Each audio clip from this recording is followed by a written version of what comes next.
The orphanage bell rang 3 times, not to welcome visitors, to warn the children that soldiers had entered the village again. Outside the weathered stone building, armored patrols searched every wagon, every stable, and every stranger crossing the enemy border. Before sunset, Regent Malric's decree would take effect. Every orphaned boy between the ages of 8 and 10 would be inspected for the royal wolf birthmark, and any child suspected of carrying the forgotten bloodline would disappear forever. There was less than 1 hour before the search reached the orphanage. Before you discover how one fearless little boy recognized the Alpha King hidden beneath a merchant's cloak and changed the fate of 2 kingdoms with a single sentence. Please remember to like this video, subscribe to the channel, and tell us where you are listening from today. Your support helps these stories reach everyone who still believes hope can survive, even after generations of war. Now let us return to the day a father unknowingly met his own son. Elias Ravenshade adjusted the rough gray cloak covering his royal armor as he stepped through the orphanage gate carrying a basket of bread and dried apples. To every watching soldier, he was nothing more than a wandering merchant. A small boy looked up from repairing a broken wooden toy. His bright golden eyes immediately settled upon the corner of Elias's cloak, where a tiny silver wolf crest had briefly become visible beneath the fabric. The child smiled with quiet certainty. "My mother said you would come one day." Elias froze.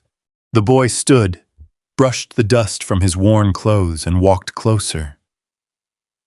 "You hid your crown well." He gently touched the concealed crest. "But your wolf never stopped looking for me." The Alpha King's heart forgot how to beat. For several long seconds, Alpha King Elias Ravenshade could not answer. The little boy's words echoed louder than the soldiers marching outside the orphanage walls. "Your wolf never stopped looking for me."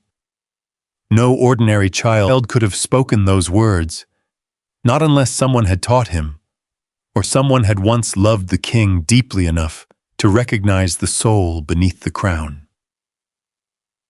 The boy simply smiled and returned to repairing the cracked wooden wolf lying across his knees. He worked patiently, carefully, as though broken things deserved time instead of pity. "What is your name?" Elias finally asked. The child looked up. "Rowan." "My mother called me Rowan Ashmore." The surname struck Elias like distant thunder. Ashmore, a name buried beneath nearly a decade of forgotten grief. Lady Isabella Ashmore, the courageous young diplomat who had disappeared during the final peace mission between North Fang and East Hollow. Official records claimed she had perished protecting refugee families after their convoy vanished near the Grey River. Elias had mourned her. He had never found her body. He had never learned the truth. Now, a little boy carried her family name. Rowan noticed the stranger's expression. "You knew my mother." It was not a question. Elias forced himself to remain calm. "I once met someone with that name." Rowan smiled proudly. She said people always remembered her because she never stopped believing enemies could become neighbors. The king looked away for a moment. That sounded exactly like Isabella. The orphanage itself reflected years of hardship. Rain leaked through the aging roof. Thin blankets barely covered narrow beds lined against cold stone walls. The soup simmering above the kitchen fire smelled more of water than vegetables. Every child wore patched clothing repaired countless times by careful hands.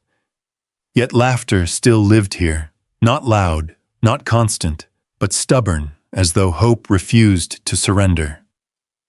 Matron Evelyn quietly approached, carrying a basket of freshly washed linens. Silver strands filled her dark hair. Years of exhaustion rested upon her gentle face. "You must be the traveling merchant." Elias nodded politely. "I heard the children could use supplies." "They always can." Her grateful smile carried equal measures of kindness and caution. Nobody trusted strangers completely anymore. War had stolen that luxury. She accepted the basket before lowering her voice. "You should not remain long. The Regent's inspectors are coming." "I know. They're searching for boys." Her eyes briefly shifted toward Rowan. Only for an instant, but Elias noticed. His instincts sharpened. Later that afternoon, the children gathered beneath the old oak tree behind the orphanage. Rowan entertained the younger ones by carving tiny wooden animals from fallen branches. A fox, a rabbit, a wolf. He gave every finished toy away, never keeping one for himself. Elias watched quietly from nearby. "You always give them away," Rowan shrugged. "They smile more when they belong to someone else." Another familiar answer, another echo of Isabella. She had once said almost those exact words while distributing blankets to refugees after a winter storm. The memory tightened something deep inside Elias. A little girl tugged on Rowan's sleeve. "When your father comes, will he take you away?" Several children looked up. The yard became strangely quiet. Rowan considered the question carefully. "My mother promised he would come." "When?" "I do not know. But promises do not disappear just because they take longer." The younger children accepted that answer without hesitation. Children often believed hope more easily than adults. Elias did not anymore. Yet something inside him wanted desperately to believe alongside them. As evening approached, heavy rain began falling across the village. Most soldiers abandoned the muddy roads until morning. The orphanage grew peaceful. Matron Evelyn invited the disguised merchant to share supper before continuing his journey. Simple vegetable broth, dark bread, warm tea, nothing more, nothing less. While the children slept upstairs, Evelyn quietly joined Elias beside the fireplace. "You are not truly a merchant." It was a statement, not an accusation. Elias remained silent. She gently placed an old leather pouch upon the table. "I've been waiting many years for someone to claim this." Inside rested a silver half-moon pendant. His breath caught. He recognized it instantly. He had fastened that necklace around Isabella's neck the night before their final diplomatic mission. Hidden beneath the pendant lay a folded piece of parchment. Its edges had faded with age. The handwriting remained unmistakable. Isabella Elias resisted the urge to unfold it immediately. Instead, he looked toward Evelyn. "Where did you find this?" "She gave it to me." "When?" 9 years ago." His heart pounded. "She was alive," Evelyn nodded slowly. "She arrived carrying an infant. She had been wounded. She stayed only one night. The room felt suddenly smaller. She begged me to protect the baby. She said powerful men would someday hunt him." Elias barely breathed. "Did she tell you who the father was?" Evelyn's tired eyes softened. "No. She only said this." The elderly woman closed her eyes, remembering every word. "When the boy meets the wolf he has been waiting for, he will recognize him before the wolf recognizes himself." Silence settled between them. Outside, rain tapped gently against the windows. Inside, Elias slowly unfolded Isabella's letter. Only the first sentence was visible before emotion blurred his vision. "If you are reading this, then our son has finally found you." His hands trembled. Before he could continue, a loud crash echoed from the front gate. Steel struck wood. Soldiers shouted outside. "The Regent's inspection!" Matron Evelyn's face turned pale. "They have come early, upstairs," quietly opened his eyes. He had not been asleep. He had heard every word.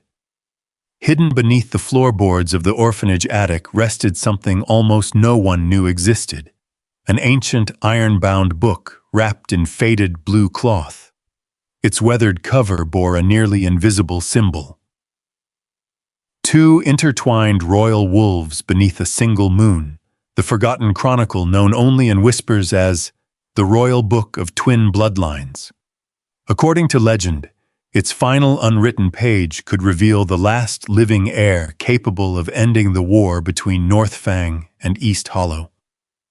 No historian had seen the book in generations. No king believed it had survived. Yet only a few feet above Elias, the lost chronicle waited. And outside, the soldiers began breaking down the orphanage door. The first blow splintered the orphanage door, the second tore the heavy wooden bar from its iron brackets. Children awoke screaming upstairs, rain swept through the open entrance, as armored soldiers poured into the narrow hall carrying burning lanterns and drawn swords. "The Regent's decree!" their captain shouted. "Every boy between 8 and 10 years old is to be inspected immediately." Matron Evelyn stepped in front of the staircase. "There are frightened children here." The captain showed no sympathy. "There are orders." He shoved her aside. She struck the stone floor with a painful cry. Elias clenched his fists beneath the sleeves of his merchant's cloak. Every instinct demanded that he reveal himself. Not yet. If his identity became known too soon, Rowan would become the center of a war before the truth could protect him. The soldiers rushed upstairs. Doors opened. Children cried. Names were called. One by one, frightened boys were dragged into the hallway while guards searched their shoulders and backs for the ancient royal wolf birthmark. None possessed it. The captain grew impatient. The records were correct. "The child is here. Find him."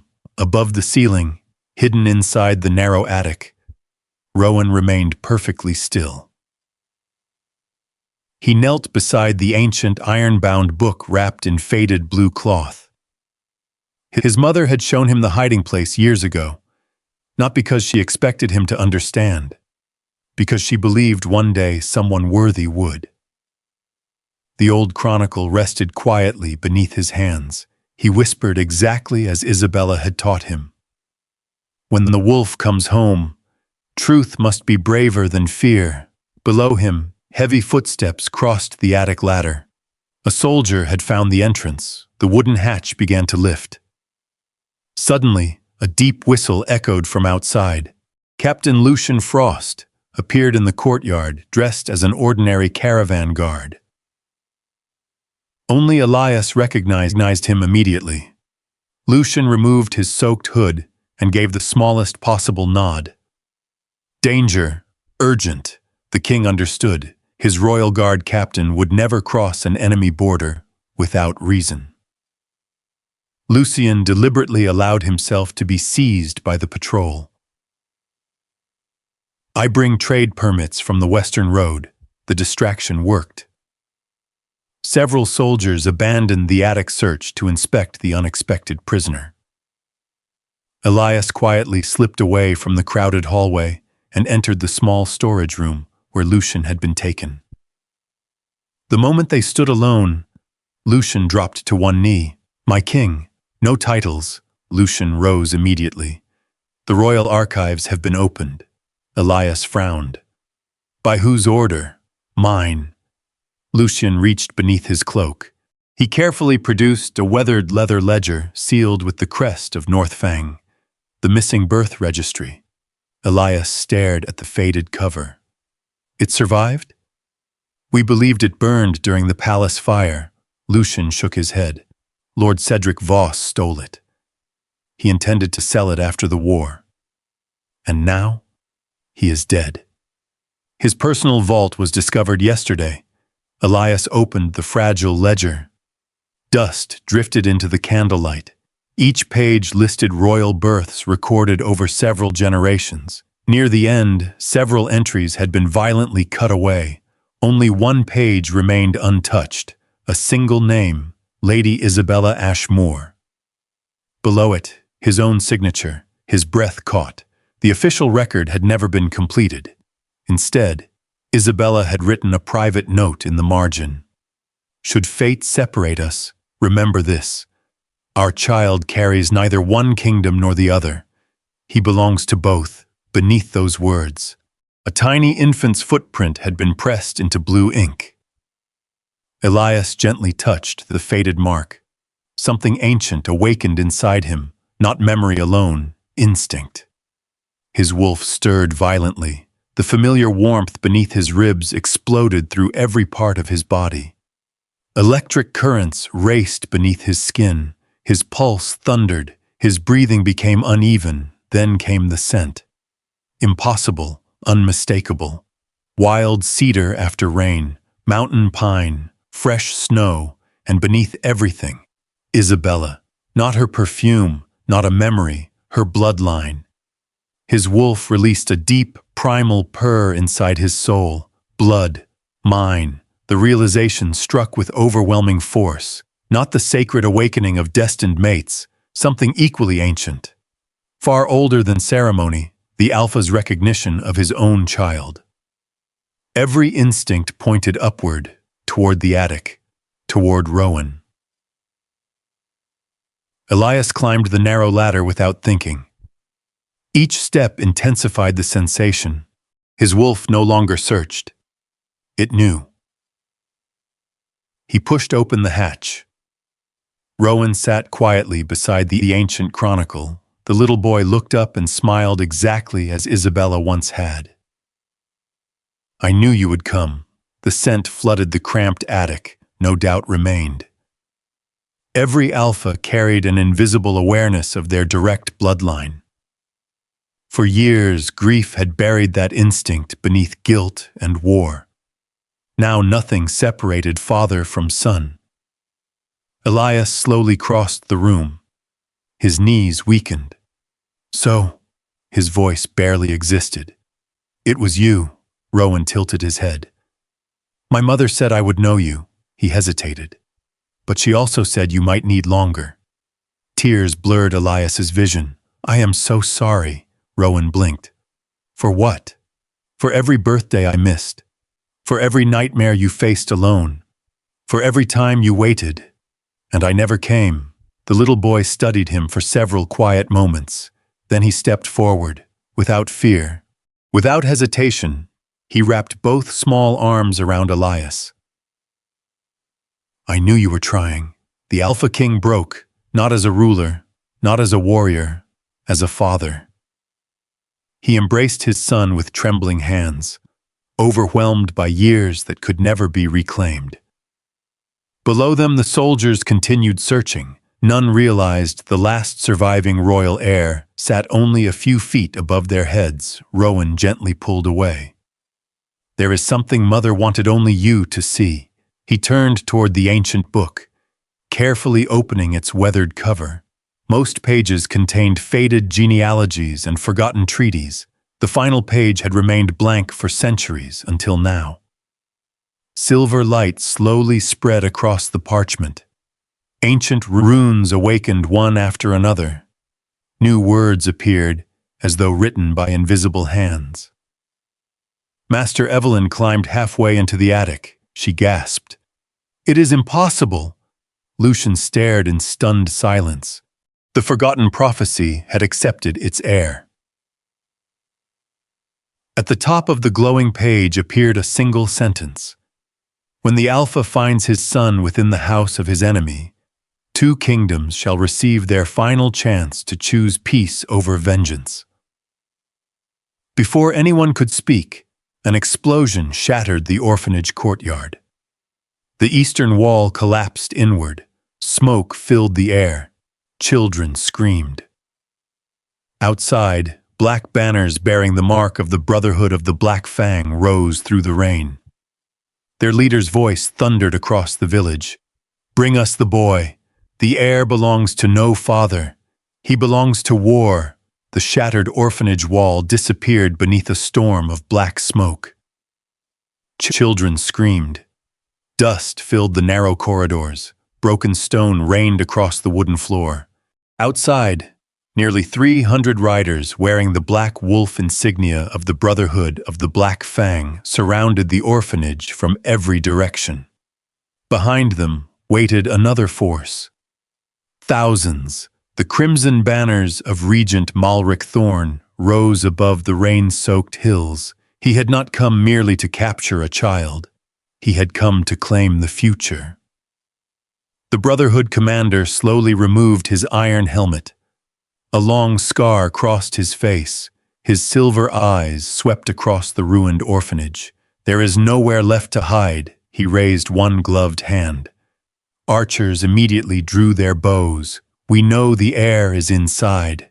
Deliver the boy, or every child dies.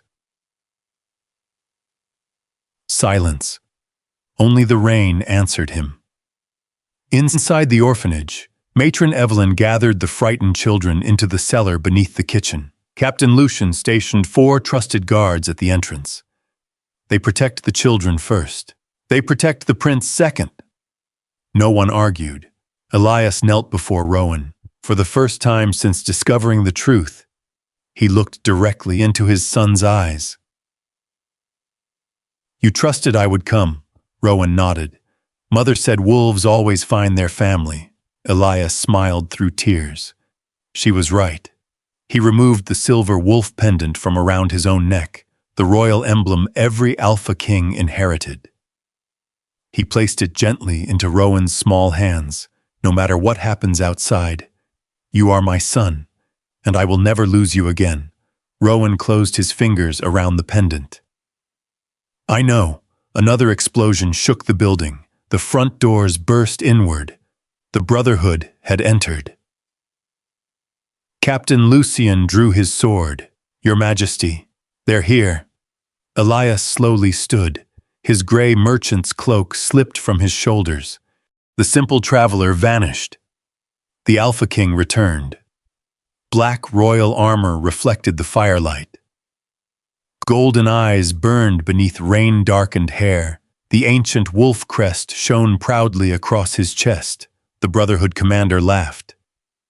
So the merchant finally remembers his crown. Elias stepped through the broken doorway.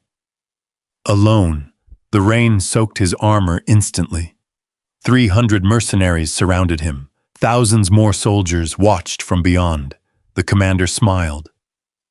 You cannot protect him forever, Elias answered calmly. I do not intend to. Confusion crossed the man's face. I intend to end this. The commander raised his sword. Kill the king, the Brotherhood charged. Everything exploded into motion. Elias moved first, too fast for human eyes. A single step, a single strike. The first attacker's weapon shattered before it reached him. The second lost his balance as the king's shoulder sent him crashing harmlessly into the mud. The third froze beneath the overwhelming force of Alpha authority. Stand down! The command rolled across the battlefield like thunder. Half the mercenaries instinctively dropped to one knee. The others fought against the instinct.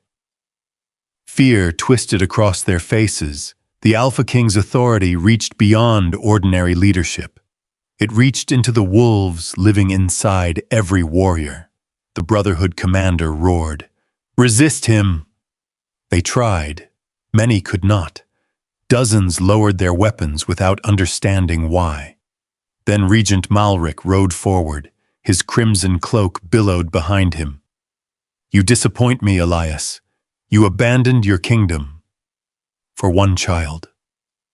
Elias never looked away. I found my kingdom. He glanced toward the orphanage. My son, Malric smiled coldly. Then watch him die. He lifted a crimson crystal above his head. Ancient runes ignited across its surface.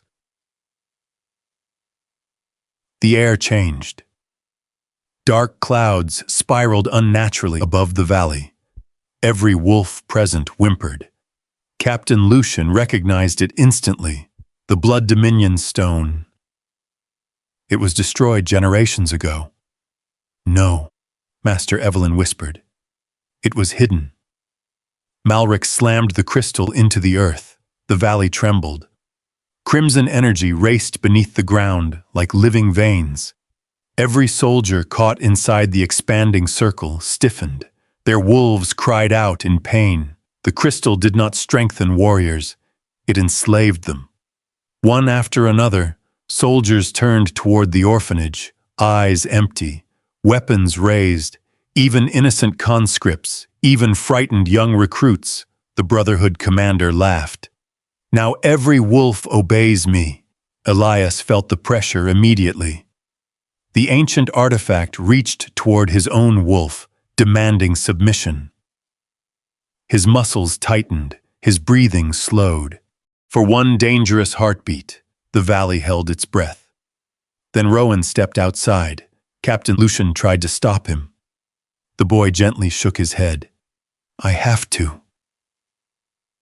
Rain soaked his small clothes. He stood beside his father without fear. The silver pendant rested against his chest. Golden eyes met golden eyes.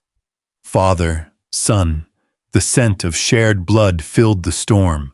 The Alpha King's wolf lifted its head, not in rage, in protection.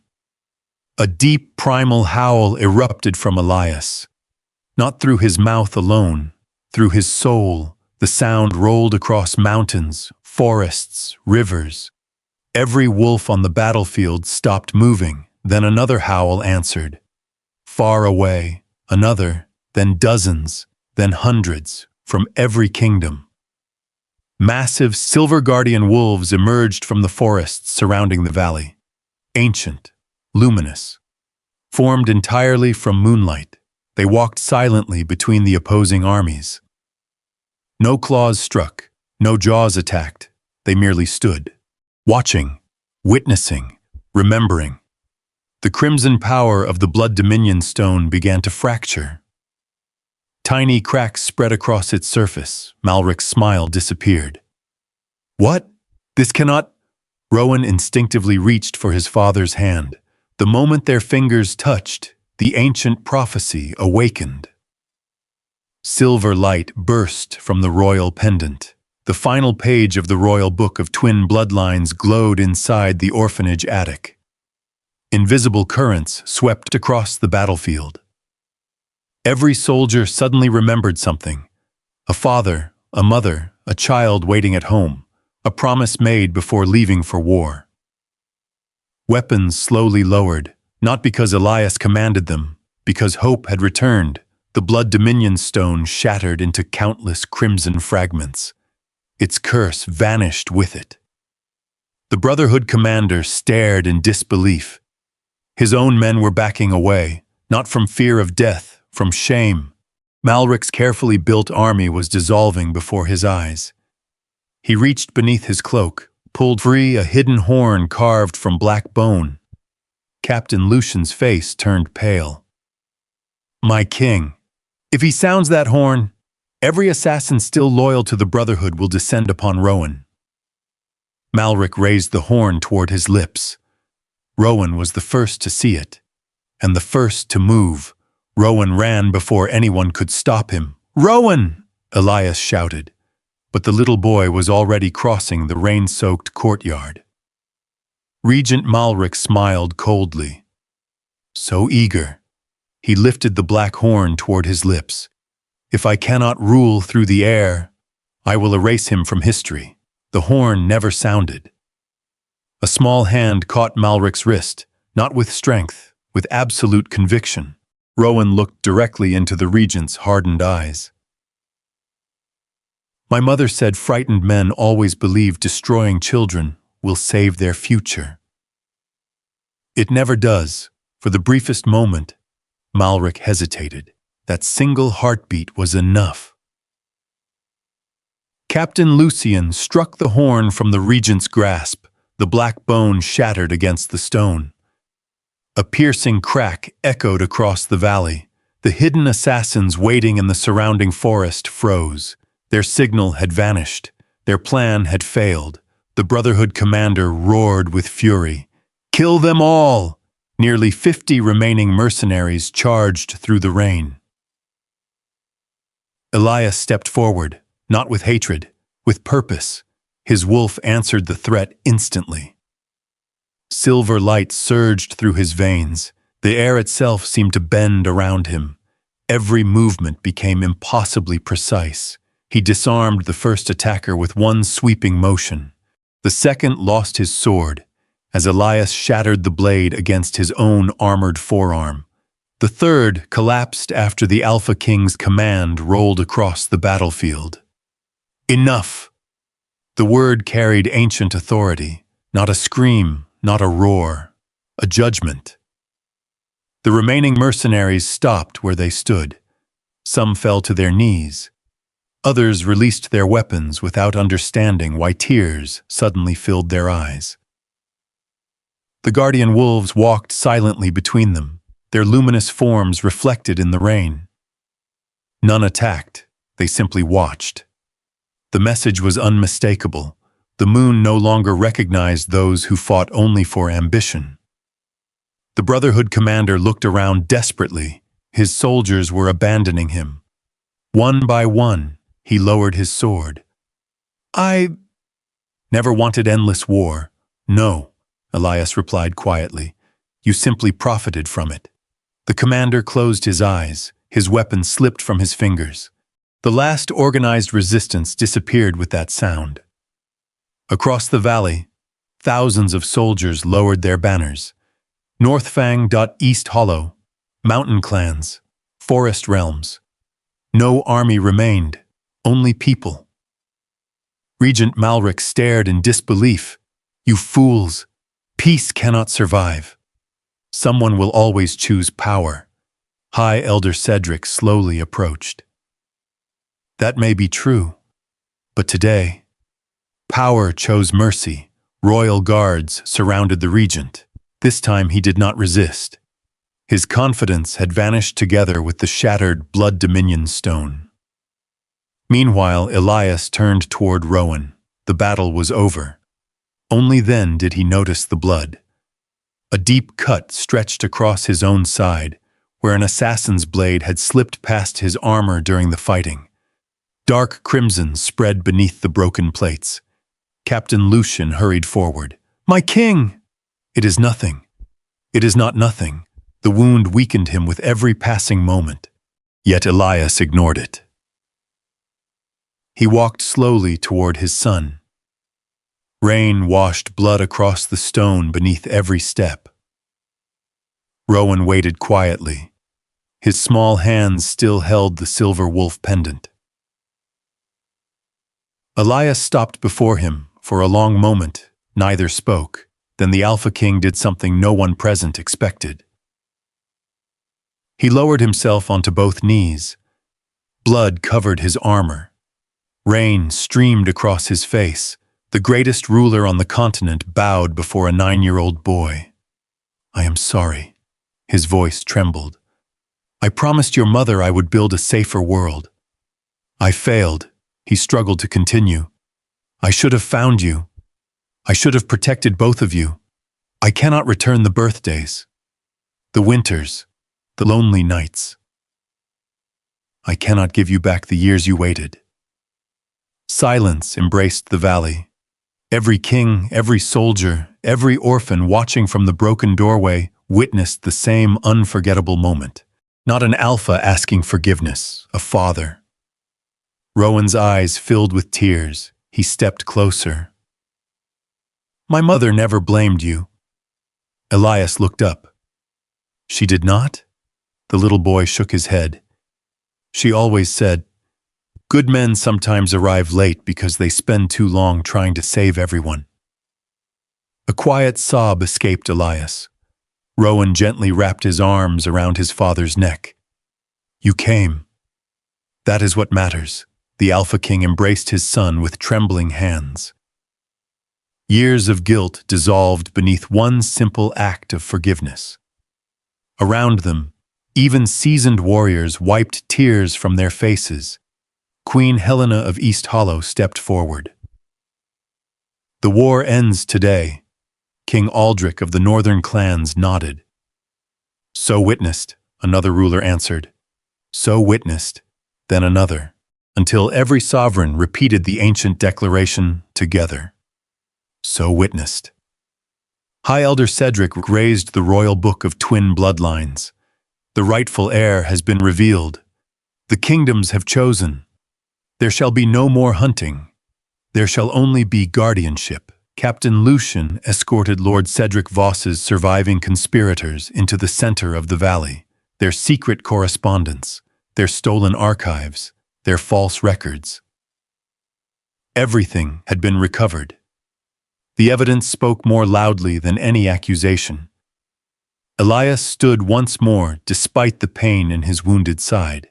He faced the assembled rulers. No executions. A murmur spread through the crowd. They stole children. They prolonged war. They betrayed two kingdoms. Elias nodded. They will answer for every crime. He looked toward the ruined orphanage. You will rebuild every home destroyed by your deception. You will feed every orphan created by this war. You will restore every village you helped burn through lies. You will spend the remainder of your lives serving those whose futures you tried to steal. No one objected. It was justice, not vengeance.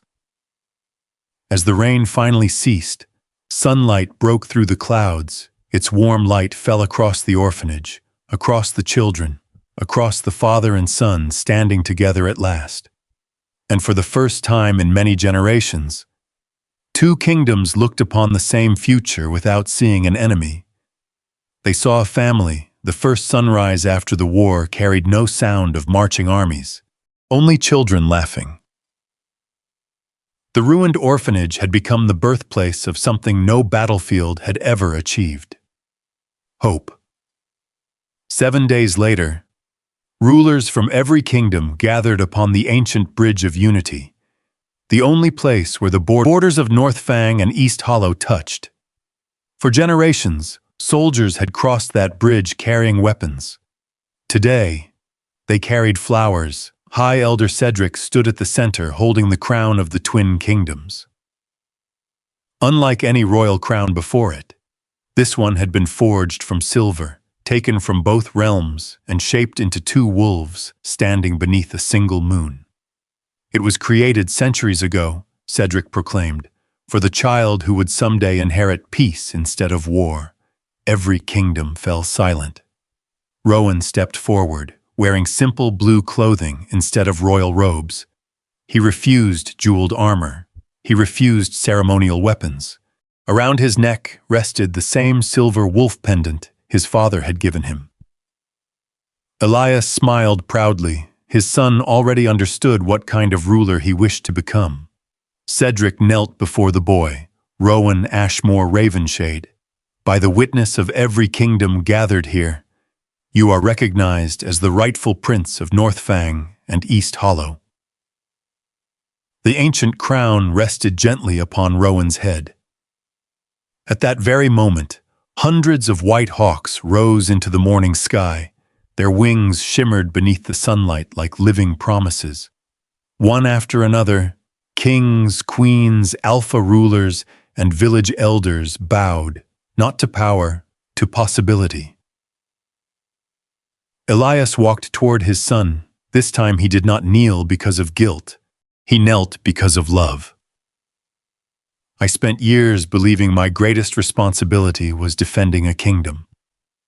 He smiled warmly. You taught me that my greatest responsibility was becoming your father. Rowan laughed softly before embracing him. And you finally arrived. The crowd answered with heartfelt applause. Matron Evelyn watched with quiet tears. The orphanage would no longer be a forgotten refuge hidden inside enemy territory. Together, both kingdoms declared it the House of New Beginnings, a sanctuary where every orphan, regardless of birthplace or bloodline, would always have a family. Nearby, workers had already begun rebuilding homes destroyed by years of conflict. Former conspirators labored alongside soldiers, not because they were forced, because redemption demanded action. The royal book of twin bloodlines was placed inside a newly established hall of peace where every future ruler would read its final prophecy before wearing a crown. No child would ever again become the reason for another war. As our story comes to its close, one question remains. If Regent Malric truly spent the rest of his life rebuilding the homes and futures he helped destroy, would you eventually forgive him? Or are some choices too devastating to deserve a second chance? Share your thoughts in the comments below. If this story touched your heart, please like this video, share it with someone who believes family is stronger than hatred, and subscribe for more unforgettable werewolf romance stories filled with courage, redemption, and hope. Until our next journey beneath the moon, may you always choose compassion before fear, and may every lost soul find the family waiting for them.